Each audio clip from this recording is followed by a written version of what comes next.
And God bless everybody. And Franklin, I want to thank you very much for your being here so quickly, very, very quickly, always very early. And Franklin, maybe I could ask you to say a few words. Franklin Graham, thank you.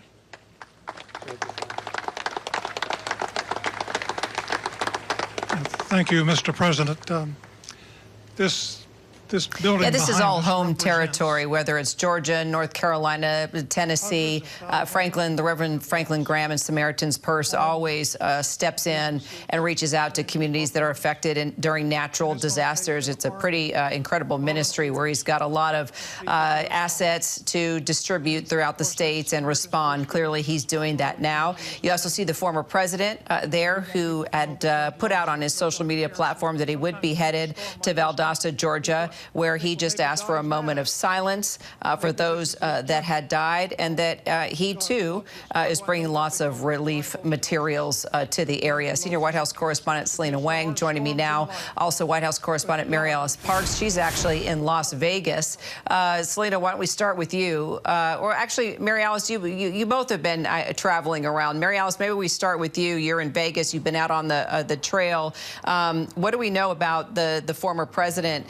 It's a little bit of a different tone from him, you know, taking that moment of silence and recognizing those that had lost their lives. Clearly an ally of his, Reverend Graham, who spoke at the RNC, prayed for the former president while they're at the convention. Now they seem to sort of be working together to support the people there, starting in Valdosta, where Helene hit pretty darn hard.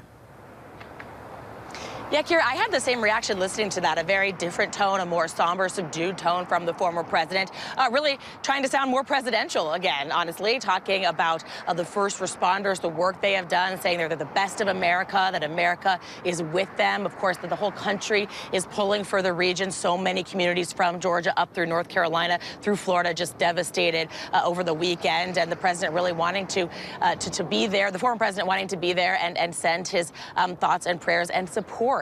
There were, though, moments, Kira, where he did get political, and I think it's important to do a little bit of fact-checking there. He said repeatedly, both when he was talking to reporters earlier and then again there in those remarks, that the governor hadn't been able to reach the White House. That seems to be completely untrue. The governor himself said this morning that he had talked to President Biden. We know President Biden has talked about how he's been, of course, in touch with all of the governors. So I think that, you know, former President Trump also trying to play some politics here, trying to cast some blame on the federal government. I mean, no doubt there's going to be concerns and questions about whether the federal response has been enough, big enough, swift enough. That comes up, frankly, with almost every natural disaster, but of course, here in this case, too. And it's part of the reason that Vice President Kamala Harris left Nevada. You know, she was supposed to do more campaigning here in Las Vegas. We were at her rally last night. She was supposed to be campaigning here on the ground here today, but she canceled those events to head back to Washington, D.C. to continue to get briefed with the FEMA director and try to help coordinate the federal response in this tough moment, Kira.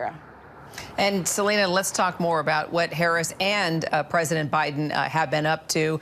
And clearly, you know, the governors have to reach out to the president in order to get the federal resources and the help. So there has been communication, no doubt.